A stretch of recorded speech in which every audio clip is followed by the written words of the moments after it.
Bonjour et bienvenue sur l'émission Côté Cours, présentée par les élèves de l'option ciné du lycée Léonard de Vinci de Monistrol-sur-Loire. Aujourd'hui, nous accueillons Émile Besson qui représente son court-métrage. Nous sommes ravis de vous accueillir du coup sur notre émission et on va procéder à plusieurs questions par rapport à votre court-métrage. Ok, avec plaisir. Tout d'abord, comment est née l'idée initiale pour le projet cinématographique?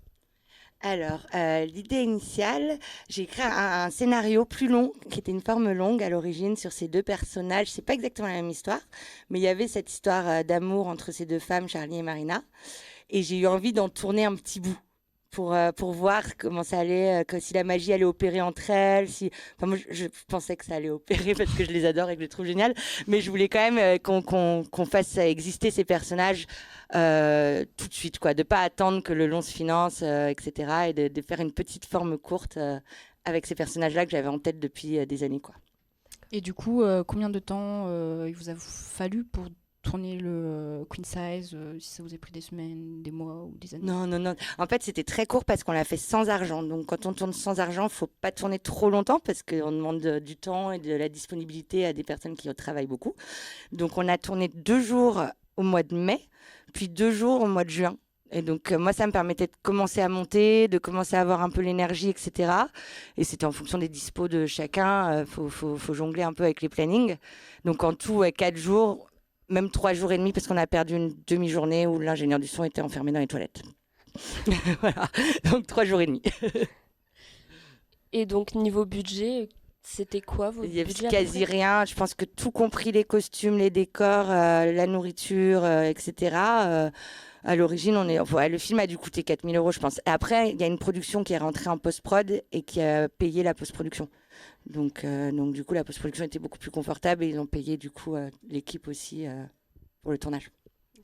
Et du coup, quelle était un peu l'origine du titre Queen Size? Ça vous est venu comment? Ben, ça m'est pas venu à moi. J'ai pas la maternité de ce titre. Il s'appelait à l'origine Mort de Galles. Je trouvais ça hyper drôle. C'est le nom d'un matelas Ikea. Et je trouve que c'est le mot le plus moche du monde, quoi. Mort de Galles, c'est affreux. Et donc j'aimais bien. Et elle le dit, Marina. Elle dit c'est un Mort de Galles, il est génial. Moi, c'est le genre de réplique qui me fait marrer. Sauf que quand mon prod commençait à me dire j'ai inscrit Mort de Galles à tel festival, je disais qu'est-ce que c'est moche, quoi. Je sais pas si je vais pouvoir vivre un an avec ce titre. La blague est passée. J'ai plus trop envie. Et donc on a brainstormé, on était là à essayer de trouver des trucs, le bon coin, les machins, l'occasion, d'occasion, des occasions. On trouvait pas et c'est finalement Anne qui travaillait avec mon producteur qui m'a fait plein de propositions et au milieu il y avait Queen Size. Je dis bah ça c'est le titre, c'est bon, c'est sûr, c'est ça. Donc voilà. Quand c'est le bon, on le sait quoi. Mais je l'ai pas trouvé. Je vais pas dire que j'ai trouvé, je l'ai pas trouvé. Et donc, même si à la base vous voyez ça en tant que long métrage, votre idée donc de court métrage, est-ce qu'elle ressemblait donc à l'idée que vous aviez au départ?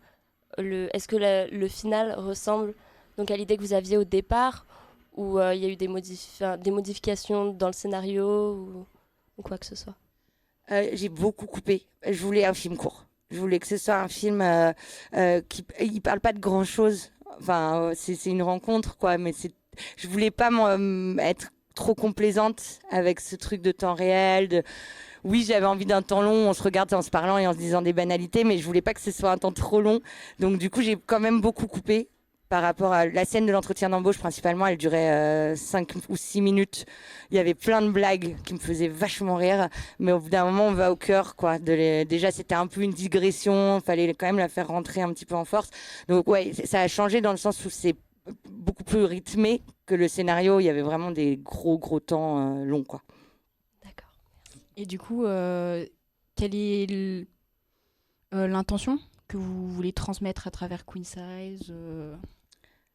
C'est un feel good, je pense. C'est un film qui raconte que d'où qu'on vienne, c'est joli ça, non quel que soit le lieu d'où l'on vient ou la vie que l'on a vécue, il se passe quelque chose quand deux personnes se rencontrent, quoi. Il y a une forme de magie dans la rencontre entre deux humains.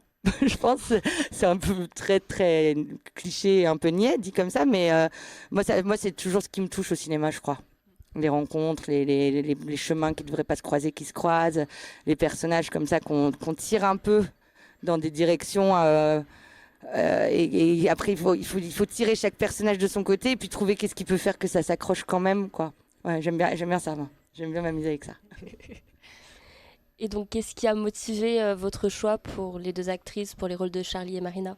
Alors, India, qui joue Charlie, c'est mon amie. On a déjà tourné plusieurs fois ensemble et j'ai écrit le rôle du long métrage pour elle. C'est vraiment sa diction, sa façon de parler, son côté très british de comédie un peu limite slapstick où elle est tout le temps hyper maladroite, elle se tombe tout le temps, elle se cogne tout le temps, etc. Donc elle, c'est vraiment il n'y a pas de film s'il n'y a pas India. C'est ma rencontre avec India qui a créé Charlie. Et Marina, on avait organisé un grand casting de femmes transgenres et de comédiennes transgenres pour le long métrage. Et du coup, j'avais reçu plein de vidéos. C'était pendant le Covid, donc c'était malheureusement que en vidéo. Et j'ai eu un coup de foudre tout de suite. Et elles ont eu un coup de foudre ensemble quand elles se sont rencontrées. Donc du coup, ça s'est imposé comme une évidence après, quoi. Et du coup, par rapport au scénario, est-ce que c'est quelque chose que vous avez déjà vécu personnellement ou c'est juste quelque chose que vous avez totalement inventé ? J'ai rencontré mon mec dans un train russe et on parlait même pas la même langue. Et aujourd'hui, on est mariés, on a 2 enfants, donc ouais, c'était quand même un truc un peu bizarre. Vous avez une anecdote que vous souhaiterez nous partager sur le Je vous ai tournage ? déjà dit, l'ingénieur du son dans les toilettes, j'ai plus rien. On a quand même défoncé la porte du décor avec une scie pour le faire sortir, quoi. Mais non, qu'est-ce que j'ai d'autre de rigolo Non, le train, c'était rigolo. On avait un talkie, on conduisait le train via le talkie, on l'arrêtait, on le faisait aller en avant, en arrière et tout. C'était assez fun de faire ça. J'avais jamais conduit en train. C'était rigolo. Et du coup, on va vous montrer un des plans du coup de votre court-métrage que nous on a du coup sélectionné. Ok. Du coup, le plan c'est le moment où oui, on a le fameux. Charlie et Marina qui se retrouvent du coup au matelas près d'un lac. Moi, j'ai plutôt préféré ce plan par rapport à la colorimétrie du film. Enfin, de ce passage, je l'ai trouvé très beau. Je trouvais que c'était quelque chose de doux. Ça rendit l'image doux et c'était, en tout cas, personnellement, mon œil a beaucoup apprécié ce passage. Ouais, mais ça m'étonne pas. En fait, c'est le seul plan où on a de la lumière, entre guillemets, parce qu'on a tout tourné sans lumière. Et là, on était à l'heure magique, quoi, du coucher de soleil. Elles avaient la lumière qui leur arrivait plus dessus. On l'a tourné en 1 seconde. La prise d'après est horrible, quoi. C'est vraiment, il n'y a qu'une prise qui est bonne. Mais ça, par exemple, c'était une séquence entière que j'adorais, moi, mais que j'ai dû couper. Elles se parlaient beaucoup plus que ce qu'elles ne font. Il y avait tout un dialogue. Je voulais qu'il y ait un dialogue d'amour hyper cliché. Je crois que c'était ce matin, tout allait mal et maintenant, tout est magique. J'avais oublié qu'une rencontre pouvait tout faire changer. Et moi, ça me faisait hurler de rire. Donc, ça marchait pas.